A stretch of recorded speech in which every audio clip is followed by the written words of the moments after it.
Social media पे connect होना है मेरे साथ, तो आप क्या कर सकते हो, आप डिस्क्रिप्शन पे जाओ, लिंक है इंस्टाग्राम का, टेलीग्राम का, आप चेकआउट कर सकते हो और आपको ऐसे ही कुछ डेली के मिल जाएंगे।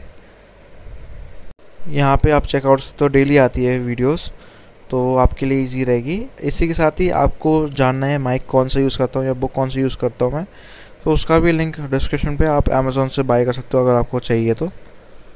में लास्ट टॉपिक जो हमने छोड़ा था वो इंटरनेशनल रिलेशन का था। यहाँ पे आप देखोगे उसी का कंटिन्यूशन। तो India and the Indo Pacific बहुत ही इम्पोर्टेंट है। इंटरनेशनल रिलेशन सितंबर का ये आपका जो हमने कवर करा था बहुत ही इम्पोर्टेंट है। मंथली मैगजीन में लास्ट टॉपिक यही था। वीकली फोकस मैगजीन है ये बेसिकली बता रहा है कि कैसे जो चेंजेस आए हैं ग्लोबल पॉलिटिक्स में, रीजनल जियो स्ट्रैटेजिक एनवायरनमेंट शिफ्ट हो गया है, वर्ल्ड वाइड व्यू जो है यूरो अटलांटिक से इंडो पैसिफिक फोकस आ चुका है। रिपोजिट करता है ग्लोबल इकोनॉमिक और military power towards Indo Pacific, मतलब इंडो पैसिफिक मतलब इंडिया और जो पैसिफिक रीजन है, ठीक है। बहुत ही ज़्यादा इम्पॉर्टेंट है ये बहुत ही सिग्निफिकेंट है political economic social change Indian Ocean region में, जो कि इम्पैक्ट करती है मैरीटाइम इन्वायरमेंट को टेंजिबल वेज में। ये बहुत ही ज़्यादा इम्पॉर्टेंट चीज़ है। तो क्या चीज़ें हो चुकी हैं, क्या बदल गए, इसके बारे में हम समझेंगे। हम इंडो पैसिफिक का मतलब समझेंगे कि कैसे ग्लोबल सिनेरियो में आई और कैसे डिफरेंट कंट्रीज इंटरप्रेट करती है और इंडिया का विजन क्या है at the end. Indo Pacific जैसे मैंने बताया था एक जोग्राफिकल कॉन्स्ट्रक्ट है जो इमर्ज हुआ था लॉन्ग प्रेवलेंट एशिया पैसिफिक, जो रिप्रेजेंट करता है ईस्टवर्ड शिफ्ट ग्लोबल डेवलपमेंट के फ्रॉम यूरो अटलांटिक मतलब यूरोप के बारे में बात कर रहे हैं, यूरोप से बेसिकली इंडो पैसिफिक, जिसमें India, Pakistan, Nepal, China, Myanmar, सारी कंट्रीज़ जो हैं आपको सर्कल में दिख रही होंगी। वो ये एक इंटीग्रेटेड थिएटर है जो कंबाइन करता है इंडियन ओशन को, पैसिफिक ओशन को और जो लैंड उसको सराउंड करता है। एक इवॉल्विंग कॉन्सेप्ट है जो एक स्ट्रैटेजिक है और इकोनॉमिक भी है, और ये कंप्राइज करता है सी लाइन्स कम्युनिकेशन को। ये प्राइमरली एक मैरीटाइम स्पेस है। इंडो पैसिफिक एसोसिएट करा जाता है मैरीटाइम सिक्योरिटी और कोऑपरेशन के साथ। जोग्राफिकल इंटरप्रिटेशन जो है इंडो पैसिफिक रीजन की वो डिफरेंट कंट्रीज़ के हिसाब से डिफरेंट है। जैसे यूएस की बात करो तो यूएस डिस्क्राइब करता है Indo Pacific region as starts at the western shore of Americans and ends at the Indian shore, Indian subcontinent. तो ये यूएसए की इंटरप्रिटेशन है। यहाँ पे और भी इम्पॉर्टेंट चीज़ें, जैसे आपका इंडिया और जापान के लिए जो कॉन्सेप्ट है थोड़ा ब्रॉडर है और ये एक्सटेंड करता है अफ्रीकन कॉन्टिनेंट तक, जो आप देख सकते हो वेस्टर्न मार्जिन पे आप देख लो। तो इसमें सोमालिया, यमन जैसी कंट्रीज़ भी आपको दिख जाएगी।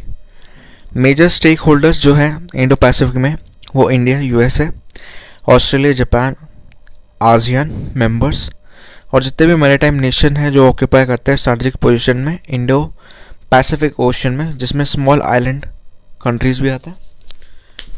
इंडो पैसिफिक एक इम्पॉर्टेंट सिग्निफिकेंट कंट्रीज़ है जिसमें ओवरसीज़ टेरिटरीज़ की बात कर रहे हैं रीजन में। जैसे आपका फ्रांस हो गया, इसमें कुछ रीजन जैसे New Caledonia, French Polynesia Pacific Ocean में, आइलैंड में Mayotte and La Reunion Indian Ocean में। की डॉक्यूमेंट्स और इवेंट्स की बात करें जो शेप कर रहे हैं आइडिया इंडो पैसिफिक में, इसमें आप देखो डेट मई 2013 की। कंट्री है आपका ऑस्ट्रेलिया। पब्लिकेशन की बात करें तो ऑस्ट्रेलिया ने रिलीज़ करा एक डिफेंस वाइट पेपर जो आइडेंटिफाई करता है इंडो पैसिफिक को एक नया थिएटर और हाईलाइट करता है स्ट्रैटेजिक शिफ्ट जो हो रहा है एशिया पैसिफिक से इंडियन ओशन रिम में। सितंबर 2013 में चाइना की बात करें तो यहाँ पे पब्लिकेशन में चाइना के प्रेसिडेंट शी जिनपिंग ने अनाउंस करा था one belt one road initiative. बहुत इंपॉर्टेंट है ये इंटरनेशनल न्यूज़ के लिए, जो कि आज के टाइम पे बेल्ट एंड रोड इनिशिएटिव है। 2015 में इंडियन नेवी ने रिलीज़ करा था इंडियन मैरीटाइम सिक्योरिटी स्ट्रैटेजी, जो आइडेंटिफाई करता है शिफ्ट इंडो पैसिफिक में, ठीक है। और ये अक्टूबर 2015 में करा था। उसके बाद उसी सेम ईयर में दिसंबर में, मतलब 2 महीने बाद ही इंडिया और जापान का एक इम्पॉर्टेंट डिक्लेरेशन हुआ था, पब्लिकेशन हुआ था। इंडिया और जापान ने इशू करा था first joint statement Indo Pacific में और वर्ल्ड में। 2016-2017 में जापान के जो प्राइम मिनिस्टर है शिंजो आबे, उन्होंने प्रेजेंट करा था इंडो पैसिफिक विजन, और ये बहुत ही इंपॉर्टेंट पब्लिकेशन थी। उसके बाद एक रिपोर्ट आती है आपकी ओपन इंडो पैसिफिक स्ट्रैटेजी 2017 की। 2017-2018 यूएसए ने आइडेंटिफाई करा था Indo Pacific as the new theatre एक नेशनल सिक्योरिटी स्ट्रैटेजी में दिसंबर 2017 में, और रीनेम करा था US Pacific command as the Indo Pacific command in May 2018। जून 2018 में इंडिया ने प्राइम मिनिस्टर नरेंद्र मोदी ने प्रेजेंट करा था इंडियाज इंडो पैसिफिक विजन। कौन से डायलॉग में? शंग्री-ली डायलॉग। 2018 प्रेजेंट में प्रोमिनेंट ग्रुपिंग जैसे आसियान होगी, फ्रेंच होगी, जर्मनी होगी, उन्हें रिलीज कर दिया पॉलिसी डॉक्यूमेंट्स जो सेंटर करती है इंडो पैसिफिक में। ये जो टॉप में फाउंड हुआ था बड़े सारे ऑफिशियल डायलॉग्स में, जैसे जॉइंट डिक्लेरेशन जो होती है 15 इंडो यूरोपियन समिट में होती है। अब क्वेश्चन आता है कि कौन से फैक्टर्स है जो ड्राइव कर रहे हैं global shift towards the Indo Pacific में लोग क्यों आ रहे हैं, ज़रा फोकस क्यों कर रहे हैं, क्या इंपॉर्टेंस है इसकी। पहला है important sea lines of communication, SLOC। ये टर्म जो डिस्क्राइब करता है प्राइमरी मैरीटाइम रूट्स है बड़े सारे पोर्ट्स में जो यूज़ होते हैं ट्रेड के लिए, लॉजिस्टिक्स के लिए, नेवल फोर्स के लिए। इसमें प्रेजेंट जो है चोक पॉइंट्स है जो कि मोज़म्बिक्यू चैनल से, और बाबेल मंडेप है जो कि वेस्ट में है, लोम्बॉक स्ट्रेट में, ईस्ट में। ये रीजन बहुत इंपॉर्टेंट प्ले करता है रोल, और शेप करता है नया पावर डायनामिक्स, और इंश्योर करता है स्मूथ ट्रेड फ्लोज, फ्लरिश करता है ट्रेड एंड इकोनॉमी को। इंडो पैसिफिक रीजन जो है शेयर करता है 44% वर्ल्ड का सरफेस एरिया, जिसमें 65% वर्ल्ड का पॉपुलेशन अकाउंट करता है 62% वर्ल्ड का GDP, और इसके अलावा ये कंट्रीब्यूट करता है 46% वर्ल्ड का मर्चेंडाइज ट्रेड। रीजन जो है रिप्रेजेंट नहीं करता सिर्फ ल्यूक्रेटिव मार्केट, बट ये और चेस्ट करता है ग्लोबल सप्लाई चेन को भी। राइज हुआ है बड़े सारे नॉन ट्रेडिशनल थ्रेट में जो कि वास्टनेस पे है, और ये जो रीजन है फेस करते हैं मल्टीपल रिस्क जो कि आपका डिफ़िकल्ट है टू असेस और एड्रेस। जैसे इंसिडेंट हो गया आपका पायरेसी हो गया, इलीगल फिशिंग हो गया, ट्रैफिकिंग हो गया, टेररिज्म हो गया, एनवायरमेंटल हैजार्ड हो गया, बड़े सारे इशू जो डील करते हैं। और इसके अलावा जो थ्रेट्स हैं जो इंटीग्रेटेड और कोलैबोरेटिव एफर्ट्स पे हैं जितने सारे नेशन हैं। उसके अलावा रिचनेस है नेशनल रिसोर्स में। आपको पता ही होगा जो इंडो पैसिफिक रीजन में जो वास्ट रिजर्व्स हैं मैरीटाइम रिसोर्सेज के, जिसमें ऑफशोर हाइड्रोकार्बन्स आ गए, आपके मीथेन हाइड्रेट्स आ गए, सी बेड माइंस आ गए, रेयर अर्थ मिनरल्स हो गए, फिशरीज हो गए, साइजेबल कोस्ट लाइन है, एक्सक्लूसिव इकोनॉमिक जोन्स है लिटोरल कंट्रीज का जो क्रिएट करती है competitive environment exploitation of these resources का। चाइना फैक्टर की बात करें तो यहाँ पे कुछ 10 सालों में चाइना का जो एग्रेसिव पॉलिसी है, जो ब्रिंकमैनशिप पॉलिसी है, वो बहुत ही एग्रेसिव है। Foreign policy, rapid economic expansion पे, मिलिट्री मॉडर्नाइजेशन पे, पावर प्रोजेक्शन पे उनने बड़े सारे रेड फ्लैग क्रिएट कर दिए अमंग द रीजनल और एक्स्ट्रा रीजनल कंट्रीज़ में। सभी को पता है कि चाइना की जो आसपास की अगर आप टेरिटरी देखो तो यहाँ पे आपको साउथ चाइना सी आपको मैप पे दिख रहा होगा। ये फिलीपींस है इसके पास नेबरिंग कंट्रीज़ में, और आपका जापान है, ब्रूनेई है, वियतनाम है, मलेशिया है। तो यहाँ पे चाइना ने 9 डैश लाइन जो क्लेम कर रखी है वो एक्सक्लूसिव इकोनॉमिक जोन एनक्लोज जो है 200 नॉटिकल माइल्स का है, डिस्प्यूटेड आइलैंड्स है और बड़े सारे ऑयल गैस फील्ड्स के हैं डिस्प्यूटेड एरिया के। इशू क्या है related to BRI? Major concern जो है सेवरल कंट्रीज़ का है जिसमें इंडिया भी आता है। BRI नाइदर ओपन है नॉर ट्रांसपोर्ट है, इंगेज करता है रिस्पॉन्सिबल फाइनेंसिंग, क्रिएट करता है अनसस्टेनेबल डेब्ट बर्डन्स कम्युनिटीज़ के लिए, और ये ओपन रहता है पॉसिबिलिटी, एक ओपन अप पॉसिबिलिटी है इसमें कि प्रोजेक्ट्स को देख सकता है जैसे स्ट्रैटेजिक मिलिट्री प्लेसमेंट्स हो गया, टूल्स ऑफ कोएजन हो गया। चाइना का डिसरिगार्ड है इंटरनेशनल रूल्स के लिए, कस्टम्स के लिए। चाइना रिफ्यूज़ करता है एक्सेप्ट करने के लिए जो रूलिंग है परमानेंट कोड ऑफ आर्बिट्रेशन, जो रेंडर करती है 9 डैश लाइन को, और ये क्लेम करती है हिस्टोरिक राइट्स को, और जो कि waters of the South China Sea पे है, उसको इनवैलिड घोषित करती है under UNCLOS United Nation Convention of the Law of the सी।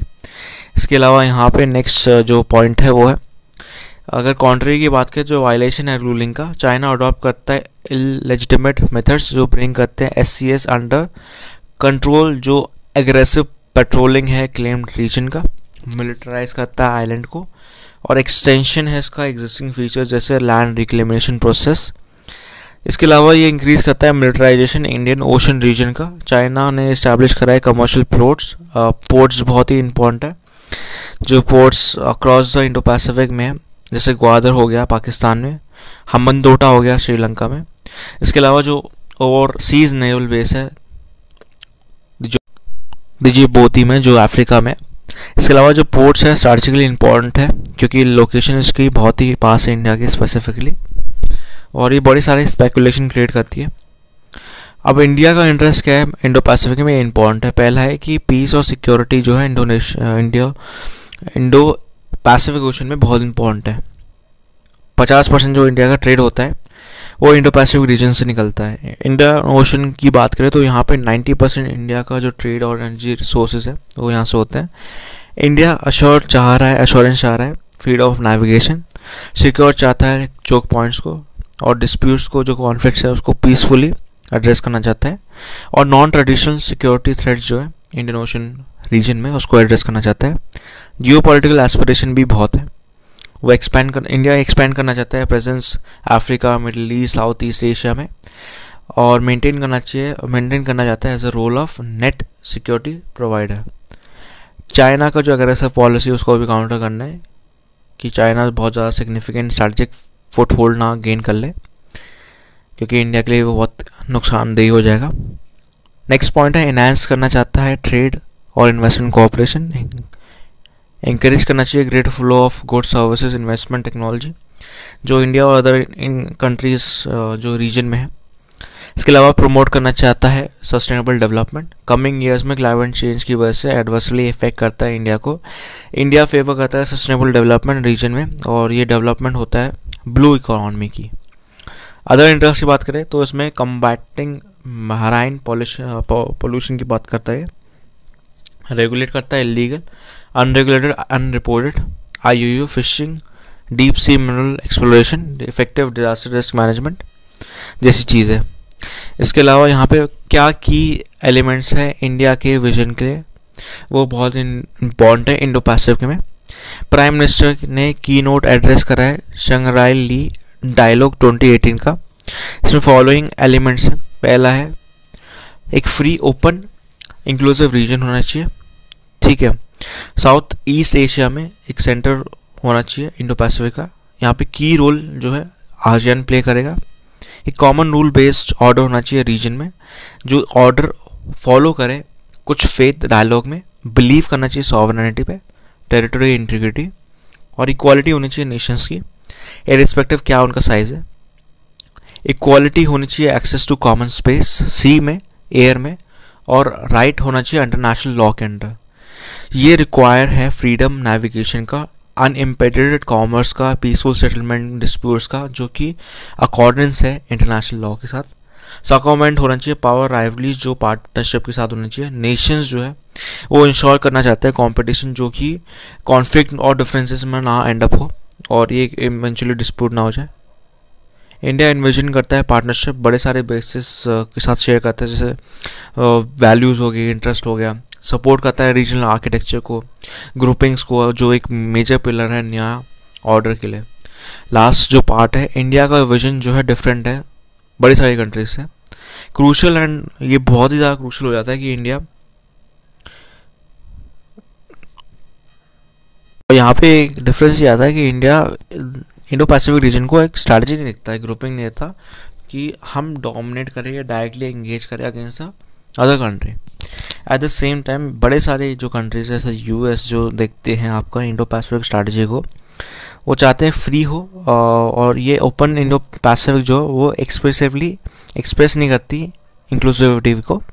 और इसका जो इम्प्लीकेशन है, यूएस ओपन नहीं होगा पार्टिसिपेशन के लिए चाइना के साथ, और एक कंटेनमेंट जैसे डायमेंशन इसमें ये प्ले करता है। यहाँ पे सिर्फ इतना ही है।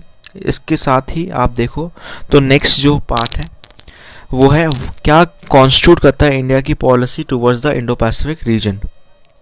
इंडिया बहुत ही ज़्यादा आगे देखना चाहता है, एक्सपैंड कर रहा है डिप्लोमेटिक और political presence across Indo Pacific.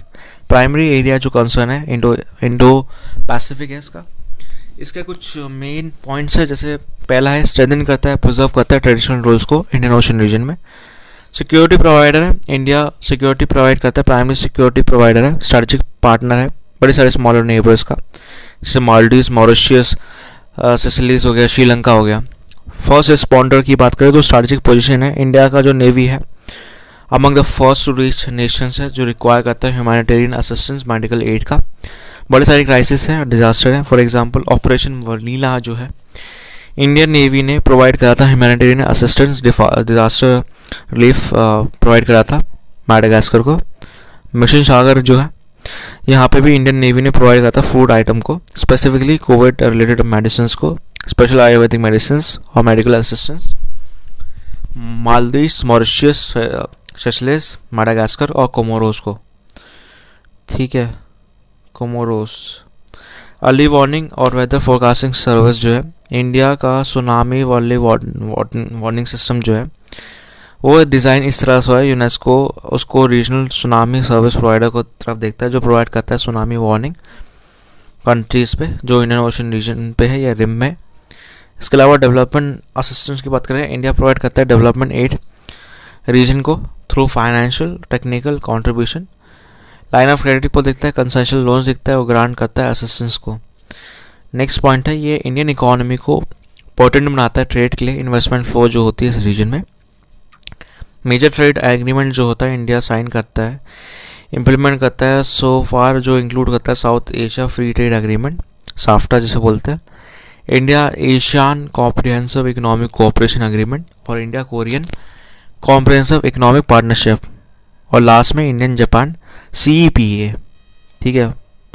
तो comprehensive economic partnership agreement CEPA जो है। नेवल स्ट्रैटेजी बहुत इंपॉर्टेंट है। नेवल मतलब आपकी शिप की बात कर रहा है। मैरीटाइम डोमिनेंस अवेयरनेस जो है ये बहुत इंपॉर्टेंट है। MDA इंडिया की जो नेवी है वो एक reliable broader strategic situational awareness बना रही है डेवलपमेंट का इंडियन ओशन रीजन में, जिसमें इंटेलिजेंस है, कोड ऑफ सर्वेलेंस है, रिकॉन्सनेंस है। इंस्टीट्यूशन सपोर्ट करती है MDA एक्टिविटीज़ को। Information in management analysis centre है जो जनरेट करता है इंडिया का कोस्ट लाइन कोस्टल जो है MDA पिक्चर, जो फ्यूज इंफॉर्मेशन करता है, रिसीव करता है बड़े सारे सोर्सेज से। इंफॉर्मेशन फ्यूजन सेंटर जो आपका इंडियन ओशन रीजन पे है, इसका जो एम है प्रोवाइड करता है रीजनल MDA, जो बिल्ड करता है common coherent maritime situation picture और एक मैरीटाइम इंफॉर्मेशन हब भी बनाता है रीजन के लिए। अदर इनिशिएटिव क्या है इंडिया का, यहाँ पे ये सदन करता है रीजनल MDA कैपेबिलिटी, जो इंक्लूड करता है non military white shipping agreement और कोस्टल सर्वेलेंस रेडार चेंज जो IOR आइलैंड पे है। लास्ट जो इसका पॉइंट है वो एक्सपैंड करता है, मेंटेन करता है इंडिया का नेवल प्रेजेंस। इसमें बहुत सारे एफर्ट्स है जो बूस्ट करते हैं प्रेजेंस और विजिबिलिटी। इंडिया ने लॉन्च कराया मिशन बेस्ड डिप्लॉयमेंट 2017 में, जो डिप्लॉय करते हैं शिप्स को और एयरक्राफ्ट को की लोकेशंस पे, जो आप देख सकते हो इन्फोग्राफिक्स में। यहाँ पे मैडागास्कर है, मॉरिशस है, ला यूनियन है, कोमोरोस है, सेशेल्स है, मालदीव्स है, दिएगो गार्गी है, श्रीलंका है, कोस्कोस केलिंग है, अंडमान निकोबार आइलैंड है। तो ये बहुत इंपॉर्टेंट लोकेशंस है। इसके अलावा ये एग्जाम्पल है MBD जो अलाउ करता है इंडिया का नेवी को कि वो रिस्पॉन्ड करते हैं स्विफ्टली, जबकि ऐसी कंडीशन आती है जिसमें फ्लड जैसे बाढ़ जैसी कंडीशन आ जाती है, जैसे मैडागास्कर में आई थी, साइक्लोन जो आया था मोजाम्बिक में आया था।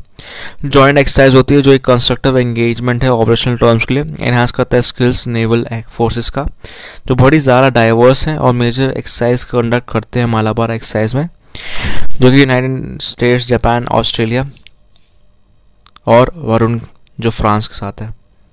तो इंपॉर्टेंट एक्सरसाइजेज है। फॉरेन पॉलिसी इनिशिएटिव जो है इसका इम्पोर्टेंट है बहुत ज़्यादा, तो इसको फॉरेन पॉलिसी को हम नेक्स्ट लेक्चर में कवर कर लेंगे।